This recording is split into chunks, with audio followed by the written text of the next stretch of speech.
Cerita soal banyaknya turis asing yang melakukan pelanggaran di Bali bukan hanya isapan jempol semata. Dari data yang kami dapatkan, periode Januari hingga Maret 2023 ada 147 WNA yang melanggar dalam bentuk penggunaan plat nomor yang tidak standar. 2 WNA dari Aljazair kedapatan mencuri di Bandara Bali. Ada pula 1 WNA asal Kanada yang melakukan pelanggaran dengan membuat video syur di Gunung Batur. Tak berhenti sampai di situ saja. Sebelum viral video aksi WNA membentak polisi, 2 WNA kedapatan mempunyai kartu tanda penduduk Indonesia. Dan yang lebih meresahkan lagi adalah kasus petisi protes belasan WNA asal Rusia karena terganggu dengan suara kokokan ayam. Kesemuanya ini membuat Niluh Jelantik angkat bicara.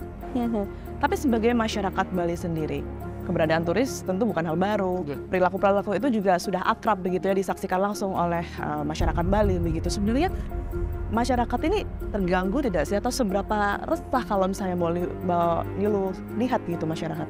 Jadi untuk kami pariwisata adalah bagian dari keseharian kami. Tourism is our way of life gitu kan. Wow, Bali bukan cuma tempat untuk liburan nih. Kita bisa lakukan sesuatu dengan keahlian kita, keahlian mereka yang mereka punya dari negaranya. Dan keresahan Niluh hanya satu. Di saat kamu datang ke negeri kami, di saat kamu datang ke tanah kelahiran kami, berlakulah sebagaimana tamu. Jadi Bali itu bukan rumahmu. Bali itu tempat yang memberikan kamu rumah kalau kamu mau hidup di sini. Jangan mengambil periuk nasinya orang Bali gitu loh. Nah, keresahan-keresahan itu kan adalah akumulasi. Karena kan dari masa pandemi kemarin ya sudah mulai terjadi, sudah banyak terjadi, dan puncaknya itu hari ini dan mendapatkan begitu banyak perhatian, bahkan hingga dunia internasional yang membahasnya ya. Niluh merasa jika harga diri bangsa Indonesia, khususnya warga Bali, merasa diinjak-injak dengan banyaknya kasus pelanggaran yang dilakukan para WNA. Di mana harga diri bangsa ini? Ya. Kalau Mbak Niluh bilang bangsa ini nggak ada harga dirinya, masuk penjara aku nanti kan, ya. Menghina kan. Tapi Mbak Niluh kan bertanya, di mana harga diri bangsa ini? Bagaimana institusi diperlakukan dengan tidak sopan? Bagaimana profesi-profesi yang kita hormati ya, profesi sebagai pemuka agama, profesi sebagai guru, profesi sebagai banyak profesi yang ditekuni oleh rakyat lokal yang sudah bertahun-tahun, puluhan tahun menjadi bagian dari hidup mereka. Bagaimana itu bisa seenak udelnya diambil sama si WNA ini, dan di saat yang sama mereka merasa saya yang benar, nantangin. Terus di mana harga diri bangsa ini gitu loh. Kegeraman Niluh tak berhenti pada soal pelanggaran lalu lintas yang dilakukan oleh wisatawan turis asing yang berada di Bali. Bu, kalau berbicara mengenai yang tadi sempat disinggung, bisnis-bisnis yang dilakukan oleh warga negara asing sementara mereka tidak memiliki izin. Banyak tapi Bu, bisnis-bisnis tersebut yang kemudian didukung oleh warga lokal. Nah, ini seperti apa? Kalau didukung oleh warga lokal, Mbak Niluh secara langsung tidak pernah mereka memberikan pernyataan itu. Jadi mereka memiliki komunitas-komunitas mereka sendiri. Nah, seandainya pun misalnya ada warga negara Indonesia atau warga lokal yang mungkin yang menjadi partner dari si WNA ini ataupun menjadi misalnya rekan kerja, itu hanya bisa dibuktikan dengan adanya akta. Nah, di situ baru disampaikan mengapa itu boleh dilakukan atau mengapa itu tidak boleh dilakukan.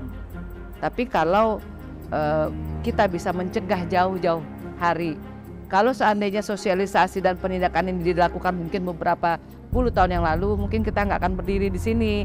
Bagi Niluh, ada yang salah dalam aturan yang diterapkan instansi terkait hingga pada akhirnya membuat turis asing bisa melakukan semaunya di kota kelahiran Niluh.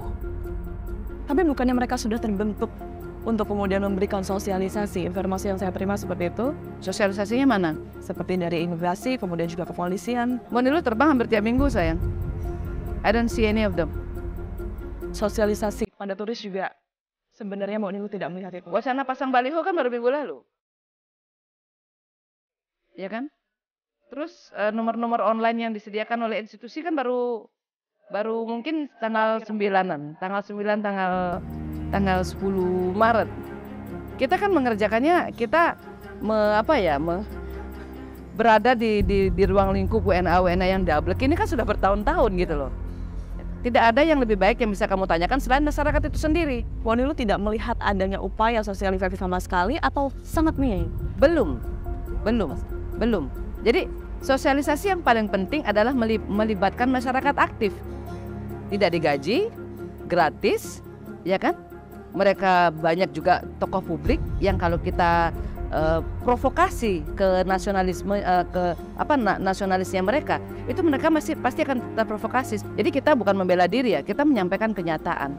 Dan disinilah peran penting dari pemerintah untuk menghilangkan keresahan-keresahan itu, bukan hanya mengatasnamakan pariwisata yang menggunakan nama Bali, nama baik Bali, nama besar Bali dengan dalih pariwisata, dengan dalih agar wisatawan misalnya tidak takut lagi ke Bali, akan tetapi justru di akhir hari nantinya berpotensi untuk mematikan rakyat Bali itu sendiri, dan itu harus Wonilu tegaskan.